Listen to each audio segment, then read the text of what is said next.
गेजेराव गुबसंबाय गिदिंनानै नायहरबाय दैदेना कनजिताखौ लानो थाखाय आंखौ बुथारनो गुन्दा हमबाय आरो बेजों लोगोसे निजोरायाबो माने बिनि बिसियाबो लोगो दंबावोसो। बे जाबाय कनजितानि हौवानि बुंनाय बाथ्रा।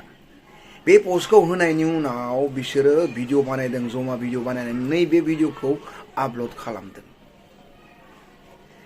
एक्चुअली ससियेल मिडियाया आंनि मथेब्ला अनलि फर एन्टारटेनमेन्ट आरो अनलि फर भिउस।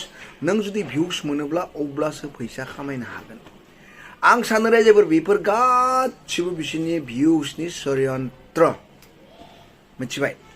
बेनिफ्राय जागासिनो मा बुंगासिनो नै बेबो बुंगासिनो कनजितानि हौवाया मोनसे फट'बो आपल'ड खालामबावदोंमोन नैबे फट'खौ। आं सानो भिउसनि थाखाय एसेबां मानसिया गोग्लैनो नाङा। जुदि नोंसोरा हौवा हिन्जाव माबा मोनसे प्रब्लेम जामारदोंबा नोंसोरो गावनि न'खराव आरामसे जनानै बेखौ सल्भ खालामनो हायो मिथिबायना। ससियेल मिडियायाव नोंसोरनि प्रब्लेमा सल्भ जाया कुनु दिन, बारायगोनसो मिथिबाय।